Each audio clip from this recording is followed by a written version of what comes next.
ಇವತ್ತಿನಿಂದ ರಾಮಲಲ್ಲಾ ದರ್ಶನಕ್ಕೆ ಭಕ್ತರಿಗೆ ಮುಕ್ತವಾಗಿದೆ ಅವಕಾಶ. ರಾಮಲಲ್ಲಾನನ್ನ ಕಣ್ತುಂಬಿಕೊಳ್ಳುವುದಕ್ಕೆ ಭಕ್ತರು ಸಾಕಷ್ಟು ಕಾತರರಾಗಿದ್ದಾರೆ. ಅಯೋಧ್ಯೆಯಲ್ಲಿ ಲಕ್ಷಾಂತರ ಸಂಖ್ಯೆಯಲ್ಲಿ ಕೊರೆಯುವ ಚಳಿಯಲ್ಲಿ ಜನ ಬರ್ತಾ ಇದ್ದಾರೆ. ಯಾಕಂದ್ರೆ ರಾಮಲಲ್ಲಾನ ದರ್ಶನ ಪಡಿಬೇಕು ಅಂತ. ಚಳಿಯನ್ನೂ ಲೆಕ್ಕಿಸದೆ ಜನ 5 ಡಿಗ್ರಿ ಸೆಲ್ಸಿಯಸ್ ತಾಪಮಾನದಲ್ಲಿ ಕಾಯ್ತಾ ಇದ್ದಾರೆ. ಅವರೆಲ್ಲರಲ್ಲೂ ಕೂಡ ರಾಮನನ್ನ ನೋಡುವಂತಹ ಆ ಕಾತರ ಇದೆ. ಇಷ್ಟು ವರ್ಷ ನಾವು ಅನುಭವಿಸಿದ್ದೀವಿ, ಇಷ್ಟು ವರ್ಷ ನಾವು ವೇಟ್ ಮಾಡಿದ್ದೀವಿ. ಈ ಹಿಂದೆ ಇದ್ದಂತಹ ಬಾಲರಾಮನನ್ನೂ ಕೂಡ ಬಂದು ನೋಡ್ಕೊಂಡು ಹೋಗ್ತಾ ಇದ್ರು ಜನ. ಆದರೆ ಈಗ ಅಲ್ಲಿ ಬಾಲರಾಮ ವಿರಾಜಮಾನರಾಗಿ ಕೂತಿದ್ದಾನೆ. ಆತನ ಆಸ್ಥಾನದಂತೆ ಆ ಇಡೀ ದೇವಸ್ಥಾನ ಕಂಗೊಳಿಸ್ತಾ ಇದೆ. ಸೊ ಆ ಬಾಲರಾಮನ ದರ್ಶನಕ್ಕೋಸ್ಕರ ಇಷ್ಟು ವರ್ಷ ನಾವು ಕಾದಿದ್ದೀವಿ. ಈಗ ಆತನ ದರ್ಶನ ಪಡೆದು ಪುನೀತರಾಗ್ತೀವಿ ಅನ್ನುವಂತಹ ಕಾರಣಕ್ಕೆ ಕೊರೆಯುವ ಚಳಿಯಲ್ಲೂ ಕೂಡ ರಾಜ್ಯದ ಮೂಲೆ ಮೂಲೆಯಿಂದ ಲಕ್ಷಾಂತರ ಭಕ್ತರು ಆಗಮಿಸಿದ್ದಾರೆ. ನಿನ್ನೆ ಪ್ರಧಾನಿ ನರೇಂದ್ರ ಮೋದಿ ಅವರು ನಿನ್ನೆಯ ಒಂದು ದಿನ ಬಿಟ್ಟು ಬಿಡಿ, ಅದಾದ ನಂತರ ಭಕ್ತರಿಗೆ ಅವಕಾಶ ಮುಕ್ತವಾಗುತ್ತೆ, ಆವಾಗ ಬನ್ನಿ ಅನ್ನುವಂಥ ಕರೆ ಕೊಟ್ಟರು.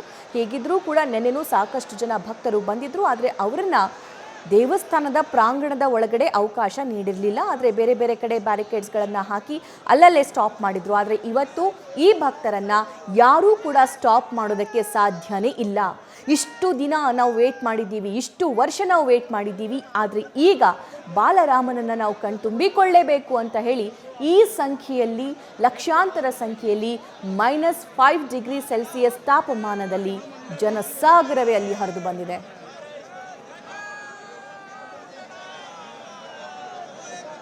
ರೈಟ್, ಈ ಬಗ್ಗೆ ಅಯೋಧ್ಯೆಯಿಂದಲೇ, ದೇವಸ್ಥಾನದ ಮುಂಭಾಗದಿಂದಲೇ, ಈ ಭಕ್ತರ ಮಧ್ಯದಿಂದಲೇ ಲೈವ್ ಅಪ್ಡೇಟ್ಸ್ ನೀಡ್ತಾರೆ ನಮ್ಮ ಸೀನಿಯರ್ ಕರೆಸ್ಪಾಂಡೆಂಟ್ ವಿಷ್ಣು ಪ್ರಸಾದ್. ಇಷ್ಟು ದಿನ ಆ ರಾಮನ ಭಕ್ತಿಯಲ್ಲಿ ಜನ ಆಗಿರಬಹುದು, ಬರ್ತಾ ಇದ್ದಂತಹ ಸೆಲೆಬ್ರಿಟೀಸ್ಗಳಾಗಿರಬಹುದು, ಗಣ್ಯರಾಗಿರಬಹುದು, ಮಿಂದೇಳ್ತಾ ಇದ್ರು.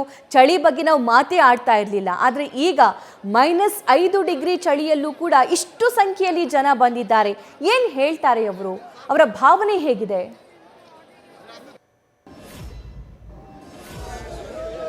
ಖಂಡಿತ ಸಭಾ, ನಿಜಕ್ಕೂ ರಾಮ ಅನ್ನುವಂಥದ್ದು ಈ ಭಾಗದ ಜನಕ್ಕೆ ಇಂತಹ ಚಳಿ, ನೀವು ಹೇಳ್ತಿರುವಂತೆ -5 ಡಿಗ್ರಿ ಇದ್ರೂ ಕೂಡ ಆ ಚಳಿಯನ್ನು, ಹೊರೆಯೋ ಚಳಿಯನ್ನು ಲೆಕ್ಕಿಸದೆ ಜನ ಇಲ್ಲಿಗೆ ಬರ್ತಿದ್ದಾರೆ ಅಂತ ಹೇಳ್ಬೋದು. ನಾವು ನೋಡ್ತಾ ಹೋಗ್ಬೋದು. ಈಗ ನಾನು ದೇವಾಲಯದ ಮುಂಭಾಗದಲ್ಲಿದ್ದೀನಿ. ಇದು ಅಯೋಧ್ಯೆಯ ಪ್ರಮುಖ ದ್ವಾರ.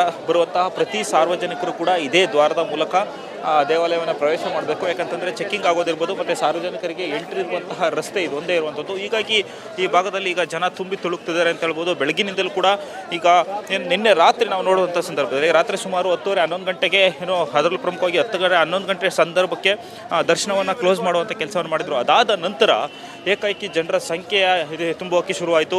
ರಾತ್ರಿಯೇ ಸಾಕಷ್ಟು ಜಟಾಪಟಿ ಆಗೋಯಿತು. ಅದಾದ ಬಳಿಕ ಪುನಃ ಅವ್ರನ್ನ ವಾಪಸ್ ಕಳಿಸುವಲ್ಲಿ ಪೊಲೀಸರು ಹರಸಾಹಸ ಪಡುವಂತಹ ಪರಿಸ್ಥಿತಿ ಆಯಿತು. ಅದಾದ ಬಳಿಕ ಇಡೀ ರಾತ್ರಿ ನಾವು ನೋಡ್ತಾ ಇದ್ವಿ. ರಾತ್ರಿ ಸುಮಾರು 1:30 ಗಂಟೆ ತನಕ ಕೂಡ ಜನರು ಬೇರೆ ಕಡೆಯಿಂದ ಬರ್ತಲೇ ಇದ್ರು. ಬಂದಂಥವರು ರಾತ್ರಿಯೆಲ್ಲ ಇಲ್ಲಿ ಹೊರಗಡೆ ಕಾದು ಈಗ ದೇವಾಲಯದ ದರ್ಶನಕ್ಕೆ ಒಳಗಡೆ ಹೋಗುವಂತಹ ಕೆಲಸವನ್ನು ಮಾಡ್ತಿದ್ದಾರೆ. ಇಲ್ಲಿ ತನಕ ಬೆಳಗಿಂದ ಸುಮಾರು ನೋಡ್ತಾ ಹೋದಂಥ ಬಳಿ ಲಕ್ಷಾಂತರ ಮಂದಿ ಈಗ ದೇವಾಲಯಕ್ಕೆ ಎಂಟ್ರಿ ಆಗ್ತಿರುವಂಥದ್ದು. ಬಂದಂತಹ ಜನರದ್ದು ಎಲ್ಲರೂ ಕೂಡ ಜೈ ಶ್ರೀರಾಮ್ ಅಂತ ಹೇಳ್ಕೊಂಡು ಒಳಗಡೆ ಬರುವಂತಹ ದೃಶ್ಯವನ್ನು ನಾವು ಸಾಮಾನ್ಯವಾಗಿ ಗಮನಿಸ್ತಾ ಹೋಗ್ಬೋದು. ಒಟ್ಟಿನಲ್ಲಿ ಈ ಒಂದು ಬೆಳವಣಿಗೆ ಏನಿದೆ, ನಿಜಕ್ಕೂ ಇಲ್ಲಿರುವಂತಹ ಭಕ್ತರಿಗೆ ರಾಮನ ಮೇಲಿರುವಂತಹ ಗೌರವಕ್ಕೆ ಸಂಬಂಧಪಟ್ಟಂತೆ ನೋಡೋದಾದರೆ, ರಾಮ ಅಂತಂದರೆ ಅವರ ಉಸಿರು ಅನ್ನೋ ರೀತಿಯಲ್ಲಿ ಇಲ್ಲಿರುವಂತಹ ಜನ ವರ್ತಿಸುವಂಥದ್ದನ್ನು ನಾವು ಗಮನಿಸ್ತಾ ಹೋಗ್ಬೋದು. ಮತ್ತು ದೇವಾಲಯಕ್ಕೆ ಒಳಗಡೆ ಬರಬೇಕು ಅಂದರೆ ಸುಮಾರು 500 ಮೀಟ್ರ್ ದೂರ ಒಳಗಡೆ ಬರಬೇಕು. ಇದು ಇಲ್ಲಿರುವಂತಹ ಜನಕ್ಕೆ ನಿಜಕ್ಕೂ ಇಷ್ಟು ದಿನ ಕಾದಿರುವಂಥದ್ದು. ಮತ್ತು ಸುಮಾರು 500 ವರ್ಷಗಳ ಸ್ಟ್ರಗಲ್ ಇತ್ತು. ಮತ್ತು ರಾಮ ನಮ್ಮವನು ಅನ್ನೋ ಒಂದು ಮಾತಿರ್ಬೋದು. ಈ ಎಲ್ಲ ಅಂಶಗಳೇನಿದೆ ನಿಜಕ್ಕೂ ಜನಕ್ಕೆ ಸಾಕಷ್ಟು ಖುಷಿ ಕೊಟ್ಟಿರುವಂಥದ್ದು. ಸದ್ಯ ಈಗ ದರ್ಶನ ಮಾಡಿ ಬಂದಂತಹ ಕೆಲವ್ರನ್ನ ನಾನು ಮಾತಾಡಿಸುವಂತಹ ಪ್ರಯತ್ನವನ್ನು ಮಾಡ್ತೀನಿ. ಸಭಾ, ನೋಡ್ತಾ ಹೋಗ್ಬೋದು ಜನ ಹೆಂಗೆ ಕ್ಯೂ ಅಲ್ಲಿದ್ದಾರೆ. ಇವರೆಲ್ಲ ದರ್ಶನ ಮಾಡಿ ವಾಪಸ್ ಬಂದಿರುವಂಥವ್ರು, ಅವ್ರನ್ನ ಕೇಳ್ತಾ ಹೋಗ್ತೀನಿ. ಜೈ ಶ್ರೀರಾಮ್. जय श्री राम। आप कहाँ से आए भाई? बिहार, गया जिला। दर्शन किया? बहुत अच्छा कर लिए। कैसा महसूस हो रहा है? बहुत अच्छा महसूस होता है। जय श्री राम। दर्शन करके आ रहे हैं हम लोग। एक नंबर बहुत अच्छा लगा। बहुत देख के पूरी थकान मिट चुकी है। बहुत भव्य मंदिर बना। मैं राजस्थान से आया हूँ और इतनी मुश्किल से यहाँ पहुँचा हूँ। गाड़ियाँ ट्रेनें बंद थी 2 दिन के लिए, ऐसी भगदड़ मची ना, तो बड़ी कठिनाइयों से हम यहाँ आए। कल रात का हमने नज़ारा देखा, बहुत अच्छा लगा। और वाकई में हमारी अयोध्या नगरी एक द्वारिकापुरी की तरह बन गई। आज हमें ये दर्शन करके हमें ऐसा महसूस हुआ कि हमारे जहाँ यहाँ बलिदानी दी लोगों ने, उन बलिदानी का आज हमें लाभ मिला है। उनको हम बहुत बहुत नमन करते हैं। मूर्ति इतनी प्यारी है कि सारी थकान पूरी निकल जाती है। इतनी मधुर मुस्कान है मूर्ति की, इसकी कोई हद नहीं है। पूरे जगह जय श्री राम। बहुत अच्छा लगा। हम दिल्ली से आए हैं तो यहाँ बहुत भीड़ है, फिर भी हम अंदर जाके दर्शन करके आए भगवान जी के। इतना ठंडा है साहब, कितना ठंडा है आप, ऐसा इतना ठंडा हो रहा है, दर्शन के लिए आ रहे हैं, क्या कैसा महसूस हो रहा है? बहुत अच्छा महसूस हो रहा है। मैं बिहार से आया हूँ। ये नहीं ಇನ್ನಷ್ಟು ಜನರನ್ನ ಮಾತಾಡ್ತಾ ಹೋಗ್ತೀನಿ ಸಭಾ, ಯಾಕಂತಂದ್ರೆ ನಿಜಕ್ಕೂ ಬಂದಿರುವಂತಹ ಜನರು ಈ ಚಳಿಯನ್ನು ಲೆಕ್ಕಿಸ್ತಿಲ್ಲ. ಈಗಾಗಲೇ ನೀವು ನೋಡ್ತಾ ಇದ್ರಿ, ಬಿಹಾರ, ಪಂಜಾಬ್, ರಾಜಸ್ಥಾನ, ದಿಲ್ಲಿ, ಬೇರೆ ಬೇರೆ ರಾಜ್ಯದಿಂದ ಸಾಕಷ್ಟು ಜನ ಇಲ್ಲಿ ಬರ್ತಾ ಇದ್ದಾರೆ. ಬಂದಂಥವ್ರೆಲ್ಲರೂ ಕೂಡ ದರ್ಶನವನ್ನು ಮಾಡಿ ಮುಗಿಸ್ಬಿಡ್ತಾರೆ. ಮೇಡಮ್ आप कहाँ से आए? रोहतक से। कैसे महसूस हुआ? बहुत अच्छा लगा। हाँ, भगवान जी के दर्शन करके बहुत अच्छा लगा। आप कैसे आए? हरियाणा रोहतक से। आप कैसे आए? न्यू जलपाईगुड़ी सिलीगुड़ी बहुत महसूस हो रहे हैं? अच्छा महसूस हो रहा है और बढ़िया रास्ता घाट बनना चाहिए। ಇದನ್ನ ನೋಡ್ತಾ ಹೋಗ್ಬೋದು ಸಭಾ. ಬರುವಂತಹ ಭಕ್ತರು ಒಂದ್ ಕಡೆ, ದರ್ಶನ ಮಾಡಕ್ಕೆ ಬಂದಿರುವಂಥವ್ರು ಒಂದ್ ಕಡೆ ಆದ್ರೆ, ಇನ್ನು ದರ್ಶನಕ್ಕೆ ಹೋಗ್ತಿರೋರ್ನ ಕೆಲವ್ರು ನಾನು ಮಾತಾಡ್ತಾ ಹೋಗ್ತೀನಿ. ಅವರು ಯಾವ ರೀತಿ ಎಲ್ಲಿಂದ ಬಂದಿದ್ದಾರೆ, ಮತ್ತೆ ಇಲ್ಲಿ ಬರೋದಕ್ಕೆ, ದರ್ಶನ ಮಾಡೋದಕ್ಕೆ ಎಷ್ಟು ಸ್ಟ್ರಗಲ್ ಮಾಡ್ತಿದ್ದಾರೆ ಅಂತ. ಯಾಕಂತಂದ್ರೆ ನಾವು ಅಬ್ಸರ್ವ್ ಮಾಡ್ತಾ ಹೋಗ್ಬೋದು, ನಮ್ಮ ಮೇನ್ ಗೇಟ್ ಭಾಗದಲ್ಲಿ ನೋಡ್ತಾ ಇದ್ರೆ ಅಲ್ಲಿಂದ ಇಲ್ಲಿ ತನಕ ನಾವು ನೋಡ್ತಾ ಇದ್ವಿ, ಎಲ್ಲಿ ನೋಡಿದ್ರು ಪೊಲೀಸರು ತುಂಬಿದ್ದಾರೆ. ಯಾಕಂತಂದ್ರೆ ರಕ್ಷಣೆ ಅನ್ನೋದು ತುಂಬಾ ಇಂಪಾರ್ಟೆಂಟ್ ಆಗುತ್ತೆ. ಮತ್ತು ಕೆಲವೊಂದಷ್ಟು ಕಡೆ ಪ್ರದೇಶಗಳಿಗೆ ಇಲ್ಲೂ ಕೂಡ ನಿಷಿದ್ಧ ಇರುವಂಥದ್ದು ದೇವಾಲಯಕ್ಕೆ. ಮತ್ತು ದರ್ಶನದ ವ್ಯವಸ್ಥೆ ಕೂಡ ಇನ್ನು ತುಂಬ ದಿನಗಳಿರುತ್ತೆ ಅಂತಲ್ಲ, ಇರುವಂತಹದ್ದಲ್ಲೂ ಕೂಡ ದಿನ ಲಿಮಿಟೆಡ್ ದರ್ಶನ ಕೊಡುವಂತಹ ಪ್ರಯತ್ನವನ್ನು ಕೂಡ ಮಾಡ್ತಿದ್ದಾರೆ. ನಾವು ಮಾತಾಡ್ತಾ ಹೋಗ್ತೀನಿ. ಮೇಡಮ್ आप कहाँ से आए? मैडम आप कहाँ से आए? दिल्ली से। दर्शन करने के लिए आ रहे? कैसा महसूस हो रहा है? बहुत अच्छा लग रहा है। फरीदाबाद से 3 दिन में आज दर्शन हो रहे हैं। 3 दिन का बाद में ಸಭಾ ನೋಡ್ತಾ ಹೋಗ್ಬೋದು. ಬರುವಂತಹ ಜನರು ಏನು ಹೇಳ್ತಿದ್ದಾರೆ, ಒಂದು ಕಡೆ ಈಗಾಗಲೇ 3-4 ದಿನ ಇಲ್ಲಿ ಜನರಿಗೆ ದರ್ಶನಕ್ಕೆ ವ್ಯವಸ್ಥೆ ಇರಲಿಲ್ಲ. ಬರುವಂತಹ ಹಳೆ ವಿಗ್ರಹ ನೋಡೋದಕ್ಕೆ ಅವಕಾಶ ಇತ್ತು, ಆದರೆ ಅದನ್ನು ಕೂಡ ನಿಲ್ಲಿಸುವಂಥ ಕೆಲಸ ಆಗಿತ್ತು. ನಿನ್ನೆ ಅಧಿಕೃತವಾಗಿ ರಾಮಲಲ್ಲನ ಪ್ರತಿಷ್ಠಾಪನೆ ಆಗಿದೆ, ಉದ್ಘಾಟನೆ ಕೂಡ ಆಗಿರುವಂಥದ್ದು. ಈಗ ನಾವು ನೋಡ್ತಾ ಹೋಗೋದು, ಈಗ ನಾವು ಕೇಳ್ತಿರುವಂಥದ್ರಲ್ಲಿ ಸುಮಾರು 5-6 ರಾಜ್ಯದಿಂದ ಜನರು ಇಲ್ಲಿಗೆ ಬರ್ತಾ ಇರುವಂಥದ್ದು. ಇನ್ನಾಗ ನಮ್ಮ ಕರ್ನಾಟಕದಿಂದಲೂ ಕೂಡ ನಿನ್ನೆ ಸುಮಾರು ಜನ ಬಂದಿರುವಂಥದ್ದು. ಕರ್ನಾಟಕದಿಂದ ನಿನ್ನೆ ಬಂದಂತಹ ಫ್ಲೈಟ್ನಲ್ಲೂ ಕೂಡ ಸುಮಾರು 500ಕ್ಕೂ ಹೆಚ್ಚು ಮಂದಿ ಬಂದಿದ್ದಾರೆ. ಮತ್ತು ಅನೇಕ ಮಂದಿ ಈ ಒಂದು ದರ್ಶನಕ್ಕೋಸ್ಕರ ಬೇರೆ ಬೇರೆ ಕಡೆಯಿಂದ ಬರ್ತಿರುವಂಥದ್ದು. ಒಟ್ಟಿನಲ್ಲಿ ರಾಮ ಅನ್ನುವಂಥದ್ದು ಏನಿತ್ತು, ಕೇವಲ ಇದು ಭಾರತಕ್ಕೆ ಮಾತ್ರ ಸೀಮಿತ ಅಲ್ಲ, ವಿದೇಶದಿಂದಲೂ ಸಾಕಷ್ಟು ಮಂದಿ ಬಂದಿದ್ದರು. ಬಂದಂಥವರೆಲ್ಲರೂ ಕೂಡ ದರ್ಶನಕ್ಕೋಸ್ಕರ ಆತೋರಿತಿದ್ರು. ನಿನ್ನೆ ರಾತ್ರಿ ಆದಂತಹ ಒಂದಷ್ಟು ದೃಶ್ಯಗಳನ್ನು ನಾವು ನೋಡ್ತಾ ಹೋದಂಥ ಸಂದರ್ಭದಲ್ಲಿ ಜನ ತುಂಬಿ ತುಳುಕ್ತಾ ಇತ್ತು. ಪೊಲೀಸರಿಗೆ ಬಿಡುವಂತಹ ಪರಿಸ್ಥಿತಿ ಇರಲಿಲ್ಲ. ನಿಜಕ್ಕೂ ಪೊಲೀಸರು ತುಂಬಾ ಸ್ಟ್ರಗಲ್ ಮಾಡುವಂಥ ಪರಿಸ್ಥಿತಿ ಆಯಿತು. ಅದಾದ ನಂತರ ಈಗ ನನ್ನ ಹತ್ರ ಇನ್ನೊಂದು ದೃಶ್ಯವನ್ನು ನಾನು ತೋರಿಸ್ತೀನಿ. ನಮಸ್ಕಾರ ಜಿ. महाराज किधर से आ रहा है? आनंद विहार दिल्ली से आ रहे हैं, लखनऊ से फिर पैदल आ रहे हैं अयोध्या की ओर। कैसा महसूस हो रहा है आप राम का दर्शन करने आ रहे हैं? इतना आनंद ही आनंद आ रहा है कि मैं कुछ कह नहीं सकता। मतलब बहुत प्रभु के जो है दर्शन करने के लिए बहुत, मतलब मेरा मन बिल्कुल पवित्र हो चुका है। मतलब जैसे ಇದನ್ನ ನೋಡ್ತಾ ಹೋಗ್ಬೋದು ಸಭಾ, ಇದು ದರ್ಶನಕ್ಕೆ ಬರುವಂತಹ ಭಕ್ತರ ವಿವಿಧ ಅವತಾರಗಳನ್ನು ಗಮನಿಸ್ತಾ ಹೋಗ್ಬೋದು. ಕೆಲವೊಂದಷ್ಟು ಮಂದಿ ಹನುಮನ ಅವತಾರ ದರ್ಶನ ಬರ್ತಾರೆ, ಕೆಲವೊಂದಷ್ಟು ಮಂದಿ ಸಾಧುಗಳ ಅವತಾರ ದರ್ಶನ ಬರ್ತಾರೆ, ಕೆಲವೊಂದಷ್ಟು ಮಂದಿ ರಾಮನ ಅವತಾರ ದರ್ಶನ ಬರ್ತಾರೆ.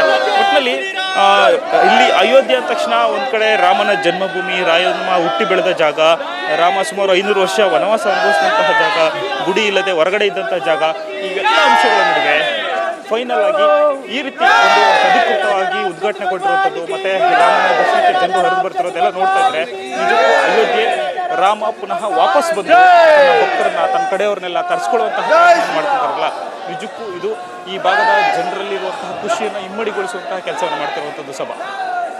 Thank you Vishnu. ಡೀಟೇಲ್ಸ್ಗಾಗಿ ಜನ ಅಲ್ಲಿ ರಾಮನನ್ನ ಸಂಭ್ರಮಿಸ್ತಾ ಇದ್ದಾರೆ. ಇಷ್ಟು ದಿನ ವೇಟ್ ಮಾಡಬೇಕಾಯ್ತಲ್ಲ ನಾವು, ಇನ್ಮೇಲಿದೆ ನಮ್ಮ ಭಕ್ತಿಯನ್ನು ತೋರ್ಪಡಿಸುವಂತಹ ರೀತಿ ಆಗಿರಬಹುದು, ಅಥವಾ ರಾಮನ ಮೇಲೆ ಅವರಿಗಿರುವಂತಹ ಪ್ರೀತಿ ಆಗಿರಬಹುದು, ಅದನ್ನು ನಾವು ಹೇಗೆ ವ್ಯಕ್ತಪಡಿಸಬೇಕು ಅಂತ ಹೇಳಿ ಜನ ಒಂದು ಕ್ಷಣ ಕನ್ಫ್ಯೂಸ್ ಆಗ್ತಿದ್ದಾರೆ. ಸೊ ಅಲ್ಲಿ ಗಮನಿಸಬಹುದು, ಹಲವಾರು ಸಾಧು ಸಂತರು ಕೂಡ ಬರ್ತಿದ್ದಾರೆ. ಅವರು ಲಕ್ನೋದಿಂದ ಕಾಲ್ನಡಿಗೆಯಲ್ಲಿ ಅಯೋಧ್ಯೆಗೆ ಬಂದಿದ್ದಾರೆ ಅನ್ನುವಂತಹ ಮಾತನಾಡ್ತಾ ಇದ್ರು. ಹನುಮ ವೇಷಧಾರಿ ರಾಮನ ಭಕ್ತರೊಬ್ಬರು ಅಲ್ಲಿ ಮಾತಾಡಿದ್ರು, ನಮಗೆ ತುಂಬಾ ಸಂತೋಷವಾಗಿದೆ ಅಂತ ಹೇಳ್ತಾ ಇದ್ರು. ಬಿಹಾರದಿಂದಲೂ ಕೂಡ ಸಾಕಷ್ಟು ಜನ ಭಕ್ತಾದಿಗಳು ಬಂದಿದ್ದಾರೆ. ಇನ್ನು ನಮ್ಮ ಪ್ರತಿನಿಧಿ ವಿಷ್ಣು ಪ್ರಸಾದ್ ಹನುಮಾನ್ ಗಡಿಯಲ್ಲಿ ಅಲ್ಲಿರುವಂಥ ಭಕ್ತರನ್ನು ಮಾತಾಡಿಸ್ತಾ ಇದ್ರು. ಆದರೆ ಅವರು ನಿಂತ್ಕೊಂಡು ಮಾತಾಡ್ತಾ ಇರಲಿಲ್ಲ, ಅವರು ಮಾತಾಡ್ತಾ ಇದ್ದದ್ದು ಕೂಡ ನೃತ್ಯ ಮಾಡೋ ಮೂಲಕ. ಅಂದರೆ ಅವರಿಗೆ ಅಷ್ಟೊಂದು ಆನಂದವಾಗಿದೆ, ಅಷ್ಟೊಂದು ಸಂತೋಷವಾಗಿದೆ, ಅವರ ಸಂತೋಷಕ್ಕೆ ಪಾರವೇ ಇಲ್ಲದಂತಾಗಿದೆ. ಮತ್ತೊಂದು ನಾವು ಸೆಕ್ಯೂರಿಟಿ ಅಂತ ನೋಡೋದಾದರೆ ಬಿಗಿ ಭದ್ರತೆಯನ್ನು ಅಯೋಧ್ಯೆಗೆ ಕಲ್ಪಿಸಲಾಗಿದೆ. ಎಲ್ಲೂ ಏನೂ ಆಗಬಾರ್ದು ಅನ್ನುವಂತಹ ನಿಟ್ಟಿನಲ್ಲಿ ಸಾಕಷ್ಟು ಭದ್ರತೆಯನ್ನು ಅಲ್ಲಿ ಕಲ್ಪಿಸಲಾಗಿದೆ. ರಾಜ್ಯದ ಬೇರೆ ಬೇರೆ ಮೂಲೆಯಿಂದ ಅಂದರೆ ಉತ್ತರ ಪ್ರದೇಶದ ಬೇರೆ ಬೇರೆ ಭಾಗದಿಂದ ಜನ ತಂಡೋಪತಂಡವಾಗಿ ರಾಮನ ದರ್ಶನ ಪಡಿಬೇಕು ಅಂತ ಹೇಳಿ ಬರ್ತಾ ಇದ್ದಾರೆ.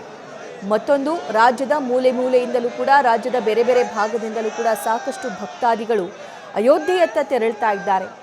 ನಿನ್ನೆ ರಾಮನಿಗೆ ಪ್ರಾಣ ತುಂಬುವಂತಹ ಶಕ್ತಿ ತುಂಬುವಂತಹ ಪ್ರಾಣ ಪ್ರತಿಷ್ಠಾಪನಾ ಕಾರ್ಯ ನೆರವೇರಿದೆ. ಆ ಕಾರ್ಯ ಆದ ನಂತರ ಇನ್ನೂ ಕೂಡ ನಮ್ಮಿಂದ ವೇಟ್ ಮಾಡೋದಕ್ಕೆ ಸಾಧ್ಯ ಇಲ್ಲ. ಶ್ರೀರಾಮನನ್ನು ನಾವು ಕಣ್ತುಂಬಿಕೊಳ್ಳೇಬೇಕು ಅಂತ ಹೇಳಿ ಇಷ್ಟು ಸಂಖ್ಯೆಯಲ್ಲಿ ಜನ ಬರ್ತಾ ಇದ್ದಾರೆ. ಸೊ ಆ ಜನರ ಸಂತೋಷಕ್ಕೆ ಪಾರವೇ ಇಲ್ಲದಂತಾಗಿದೆ. ನ್ಯೂಸ್ ಫಸ್ಟ್ನ ಆ ಏರಿಯಲ್ ವ್ಯೂವನ್ನು ನೀವು ಗಮನಿಸ್ತಾ ಇದ್ದೀರಾ. ಒಂದು ಭಾಗದಲ್ಲಿ ಮುದ್ದು ರಾಮ ವಿರಾಜಮಾನನಾಗಿದ್ದಾನೆ, ಮತ್ತೊಂದು ಭಾಗದಲ್ಲಿ ಆ ಬಾಲರಾಮನನ್ನು ಕಣ್ತುಂಬಿಕೊಳ್ಬೇಕು, ಆತನ ದರ್ಶನ ಪಡೆದು ನಾವು ಪುನೀತರಾಗಬೇಕು, ಆತನ ವನವಾಸ ಮುಕ್ತವಾಗಿದೆ ಅಂತ ಹೇಳಿ ಇಷ್ಟು ಸಂಖ್ಯೆಯಲ್ಲಿ ಜನ ಭಕ್ತರು ಬರ್ತಾನೇ ಇದ್ದಾರೆ.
ನ್ಯೂಸ್ ಫಸ್ಟ್ ನಿರ್ಭೀತಿಯಿಂದ ನಿಮ್ಮ ಪರವಾಗಿ.